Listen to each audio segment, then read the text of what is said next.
নমস্কাৰ মই এপলিনা টাইমিটলৈ স্বাগতম জনাইছো আৰু এই মুহূৰ্তত এটা গুৰুত্বপূৰ্ণ খবৰ লৈ আহিছো সাংসদ গৌৰৱ গগৈৰ সন্দৰ্ভত আজি কেবিনেট বৈঠকৰ অন্তত ৰাজ্যৰ মুখ্যমন্ত্ৰী ডক্টৰ হিমন্ত বিশ্ব শৰ্মাই এটা বিশেষ মন্তব্য কৰিছে এই মন্তব্যৰ কাৰণ কি ওয়াকফ সংশোধনী বিধেয়ক গৃহীত হোৱাৰ বিৰোধিতা কৰি সাংসদ গৌৰৱ গগৈৰ সদনত এটা বিশেষ মন্তব্য কৰিছিল অসমৰ মুছলমানক ৰাজপথত নামাজ পঢ়িবলৈ কবলৈ এটা মন্তব্য কৰিছিল আৰু সেই মন্তব্যক লৈ এতিয়া অসমৰ মুছলমানে যে কেতিয়াও ৰাস্তাত নামাজ নপঢ়ে মুছলমানসকলে নামাজ পঢ়িবলৈ ধুনিয়া মছজিদ যেহেতু বনাই লোৱা হৈছে মছজিদত নামাজ পঢ়িব যেটো মুছলমান সকলে নিবিচাৰে সেই মন্তব্য কৰিছে কিন্তু সাংসদ গৌৰৱ গগৈ গতিকে সাংসদ গৌৰৱ গগৈৰ এই মন্তব্যক লৈ লজ্জিত হৈছে ৰাজ্যৰ মুখ্যমন্ত্ৰী গৰাকী আৰু এই মন্তব্যৰ পিছতে এতিয়া মুখ্যমন্ত্ৰী গৰাকীলৈ বিভিন্ন প্ৰান্তৰ পৰা আহিছে ফোন প্ৰধানমন্ত্ৰী মোদীয়ে ঐতিহাসিক কাম কৰি দেখুৱালে এই মন্তব্য কৰিছে এতিয়া মুখ্যমন্ত্ৰী গৰাকীয়ে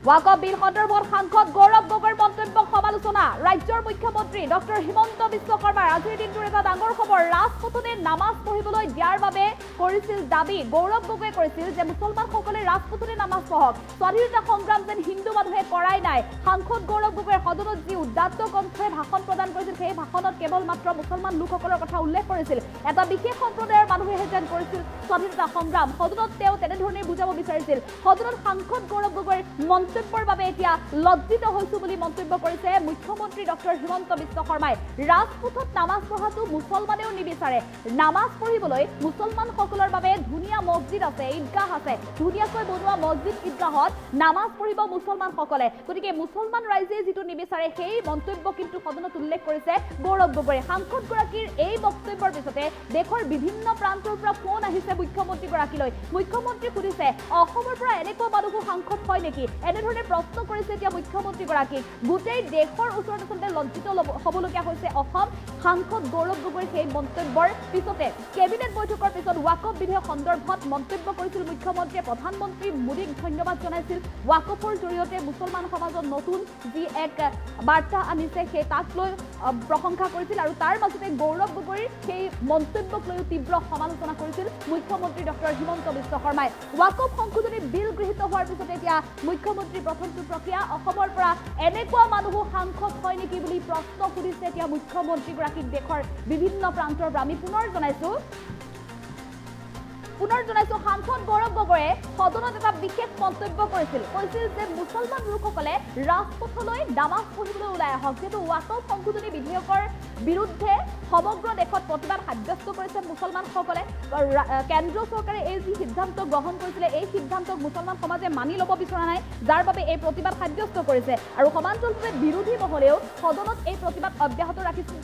ৰাখি আহিছিল আৰু যাৰ বাবে এগৰাকী সাংসদ কংগ্ৰেছৰ সাংসদ গৰাকীয়ে এই মন্তব্য কৰিছিল সাংসদ গৌৰৱ গগৈৰ মন্তব্যৰ বাবে এতিয়া মুখ্যমন্ত্ৰী ডক্টৰ হিমন্ত বিশ্ব শৰ্মা লজ্জিত হোৱা বুলি উল্লেখ কৰিছে আজি কেবিনেট বৈঠকত কেইবাটাও ৰাজ্যবাসীৰ বাবে কেইবাটাও গুৰুত্বপূৰ্ণ সিদ্ধান্ত আলোচনা কৰা হৈছিল আৰু সেই আলোচনাৰ কথা যেতিয়া সংবাদ মাধ্যমত প্ৰকাশ কৰিছিল ওয়াকফ সংশোধনী বিধেয়ক সন্দৰ্ভতো মন্তব্য কৰিছিল মুখ্যমন্ত্ৰী গৰাকীয়ে আৰু ওয়াকফ সংশোধনী বিধেয়ক সন্দৰ্ভত যি মন্তব্য কৰিছিল সেই মন্তব্যৰ মাজতে সাংসদ গৌৰৱ গগৈৰ প্ৰসংগও দাঙি ধৰিছিল সাংসদ গৌৰৱ গগৈৰ প্ৰসংগ সন্দৰ্ভত দাঙি ধৰিবলৈ যাওঁতে মুখ্যমন্ত্ৰী গৰাকীয়ে উল্লেখ কৰিছিল যে সাংসদ গৌৰৱ গগৈৰ এটা বিশেষ মন্তব্যৰ বাবে এতিয়া সমগ্ৰ দেশৰ ওচৰত লজ্জিত হ'ব লগা হৈছে মুখ্যমন্ত্ৰী গৰাকী কিয়নো সেই মন্তব্যৰ পিছতে মুখ্যমন্ত্ৰী গৰাকীলৈ বিভিন্ন প্ৰান্তৰ পৰা ফোন আহিছে অসমত এনেকুৱা ব্যক্তিও সাংসদ হয় নেকি এই প্ৰশ্ন কৰিছে এতিয়া মুখ্যমন্ত্ৰী গৰাকী সেই প্ৰশ্নৰ উত্তৰ মুখ্যমন্ত্ৰীৰ ওচৰত নাই বুলি কৈছে কিয় এনেধৰণৰ এটা মন্তব্য কৰিলে সাংসদ গৰাকীয়ে মুছলমানসকল ৰাজপথলৈ নামাজ পঢ়িবলৈ ওলাই আহক বুলি কৈছে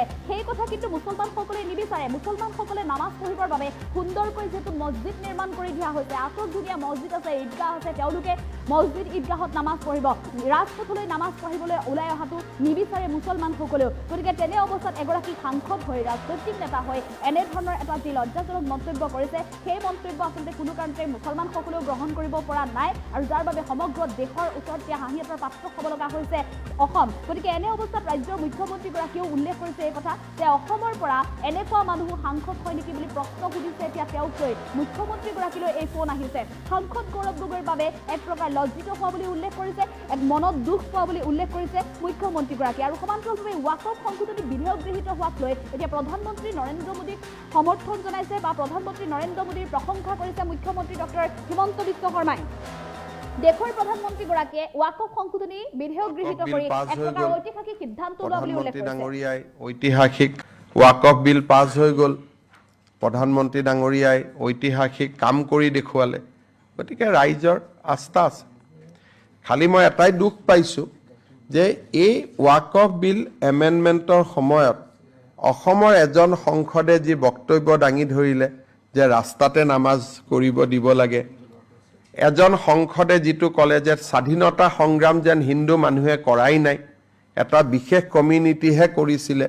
এই যিবিলাক তেখেতে সদনত বক্তব্য দিলে মুখ্যমন্ত্ৰী হিচাপে মই নিজেই লজ্জিত অনুভৱ কৰিছোঁ অসমৰ মুছলমান মানুহেও নিবিচাৰে ৰাস্তাত নামাজ কৰাটো ধুনীয়া মছজিদ বনাইছে তেওঁলোকে মছজিদত নামাজ পঢ়ে অসমত কোনেও ৰাস্তাত নামাজ নপঢ়ে যিটো বস্তু মুছলমান মানুহেও বিচৰা নাই তেওঁ তাতকৈ এক্সট্ৰিমত গ'ল দ্বিতীয়তে স্বাধীনতা সংগ্ৰাম এনেকুৱা কৰি দিলে ভাষণত যেন মহাত্মা গান্ধী গোপীনাথ বৰদলৈ স্বাধীনতা সংগ্ৰাম কৰাই নাছিল গতিকে মই নিজে লাজ পাইছোঁ গোটেই দেশৰ মানুহবিলাকে মোক ফোন কৰিছে যে অসমৰ পৰা এনেকুৱাও এমপি হয় নেকি গোটেই দেশৰ ওচৰত অসমে লজ্জা পাবলগীয়া হৈছে লাজ পাবলগীয়া হৈছে এনেকুৱা বিবৃতিৰ কাৰণে ৱাকফ বিল পাছ হৈ গ'ল প্ৰধানমন্ত্ৰী ডাঙৰীয়াই ঐতিহাসিক কাম কৰি দেখুৱালে গতিকে ৰাইজৰ আস্থা আছে খালি মই এটাই দুখ পাইছোঁ যে এই ৱাকফ বিল এমেণ্ডমেণ্টৰ সময়ত অসমৰ এজন সংসদে যি বক্তব্য দাঙি ধৰিলে যে ৰাস্তাতে নামাজ কৰিব দিব লাগে এজন সংসদে যিটো ক'লে যে স্বাধীনতা সংগ্ৰাম যেন হিন্দু মানুহে কৰাই নাই এটা বিশেষ কমিউনিটিহে কৰিছিলে এই যিবিলাক তেখেতে সদনত বক্তব্য দিলে মুখ্যমন্ত্ৰী হিচাপে মই নিজেই লজ্জিত অনুভৱ কৰিছোঁ অসমৰ মুছলমান মানুহেও নিবিচাৰে ৰাস্তাত নামাজ কৰাটো ধুনীয়া মছজিদ বনাইছে তেওঁলোকে মছজিদত নামাজ পঢ়ে অসমত কোনেও ৰাস্তাত নামাজ নপঢ়ে যিটো বস্তু মুছলমান মানুহেও বিচৰা নাই তেওঁ তাতকৈ এক্সট্ৰিমত গ'ল দ্বিতীয়তে স্বাধীনতা সংগ্ৰাম এনেকুৱা কৰি দিলে ভাষণত যেন মহাত্মা গান্ধী গোপীনাথ বৰদলৈ স্বাধীনতা সংগ্ৰাম কৰাই নাছিল গতিকে মই নিজে লাজ পাইছোঁ গোটেই দেশৰ মানুহবিলাকে মোক ফোন কৰিছে যে অসমৰ পৰা এনেকুৱাও এমপি হয় নেকি গোটেই দেশৰ ওচৰত অসমে লজ্জা পাবলগীয়া হৈছে লাজ পাবলগীয়া হৈছে এনেকুৱা বিবৃতিৰ কাৰণে ৱাকফ বিল পাছ হৈ গ'ল প্ৰধানমন্ত্ৰী ডাঙৰীয়াই ঐতিহাসিক কাম কৰি দেখুৱালে গতিকে ৰাইজৰ আস্থা আছে খালি মই এটাই দুখ পাইছোঁ যে এই ৱাকফ বিল এমেণ্ডমেণ্টৰ সময়ত অসমৰ এজন সংসদে যি বক্তব্য দাঙি ধৰিলে যে ৰাস্তাতে নামাজ কৰিব দিব লাগে এজন সংসদে যিটো ক'লে যে স্বাধীনতা সংগ্ৰাম যেন হিন্দু মানুহে কৰাই নাই এটা বিশেষ কমিউনিটিহে কৰিছিলে এই যিবিলাক তেখেতে সদনত বক্তব্য দিলে মুখ্যমন্ত্ৰী হিচাপে মই নিজেই লজ্জিত অনুভৱ কৰিছোঁ অসমৰ মুছলমান মানুহেও নিবিচাৰে ৰাস্তাত নামাজ কৰাটো ধুনীয়া মছজিদ বনাইছে তেওঁলোকে মছজিদত নামাজ পঢ়ে অসমত কোনেও ৰাস্তাত নামাজ নপঢ়ে যিটো বস্তু মুছলমান মানুহেও বিচৰা নাই তেওঁ তাতকৈ এক্সট্ৰিমত গ'ল দ্বিতীয়তে স্বাধীনতা সংগ্ৰাম এনেকুৱা কৰি দিলে ভাষণত যেন মহাত্মা গান্ধী গোপীনাথ বৰদলৈ স্বাধীনতা সংগ্ৰাম কৰাই নাছিল গতিকে মই নিজে লাজ পাইছোঁ গোটেই দেশৰ মানুহবিলাকে মোক ফোন কৰিছে যে অসমৰ পৰা এনেকুৱাও এমপি হয় নেকি গোটেই দেশৰ ওচৰত অসমে লজ্জা পাবলগীয়া হৈছে লাজ পাবলগীয়া হৈছে এনেকুৱা বিবৃতিৰ কাৰণে ৱাকফ বিল পাছ হৈ গ'ল প্ৰধানমন্ত্ৰী ডাঙৰীয়াই ঐতিহাসিক কাম কৰি দেখুৱালে গতিকে ৰাইজৰ আস্থা আছে খালি মই এটাই দুখ পাইছোঁ যে এই ৱাকফ বিল এমেণ্ডমেণ্টৰ সময়ত অসমৰ এজন সংসদে যি বক্তব্য দাঙি ধৰিলে যে ৰাস্তাতে নামাজ কৰিব দিব লাগে এজন সংসদে যিটো ক'লে যে স্বাধীনতা সংগ্ৰাম যেন হিন্দু মানুহে কৰাই নাই এটা বিশেষ কমিউনিটিহে কৰিছিলে এই যিবিলাক তেখেতে সদনত বক্তব্য দিলে মুখ্যমন্ত্ৰী হিচাপে মই নিজেই লজ্জিত অনুভৱ কৰিছোঁ অসমৰ মুছলমান মানুহেও নিবিচাৰে ৰাস্তাত নামাজ কৰাটো ধুনীয়া মছজিদ বনাইছে তেওঁলোকে মছজিদত নামাজ পঢ়ে অসমত কোনেও ৰাস্তাত নামাজ নপঢ়ে যিটো বস্তু মুছলমান মানুহেও বিচৰা নাই তেওঁ তাতকৈ এক্সট্ৰিমত গ'ল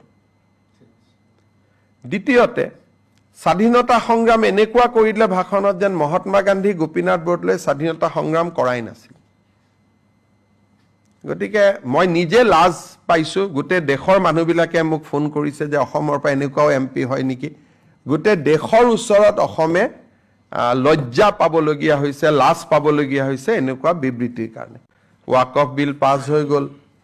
প্ৰধানমন্ত্ৰী ডাঙৰীয়াই ঐতিহাসিক কাম কৰি দেখুৱালে, গতিকে ৰাইজৰ আস্থা আছে। খালি মই এটাই দুখ পাইছোঁ যে এই ৱাকফ বিল এমেণ্ডমেণ্টৰ সময়ত অসমৰ এজন সংসদে যি বক্তব্য দাঙি ধৰিলে যে ৰাস্তাতে নামাজ কৰিব দিব লাগে, এজন সংসদে যিটো ক'লে যে স্বাধীনতা সংগ্ৰাম যেন হিন্দু মানুহে কৰাই নাই, এটা বিশেষ কমিউনিটিহে কৰিছিলে, এই যিবিলাক তেখেতে সদনত বক্তব্য দিলে, মুখ্যমন্ত্ৰী হিচাপে মই নিজেই লজ্জিত অনুভৱ কৰিছোঁ। অসমৰ মুছলমান মানুহেও নিবিচাৰে ৰাস্তাত নামাজ কৰাটো। ধুনীয়া মছজিদ বনাইছে,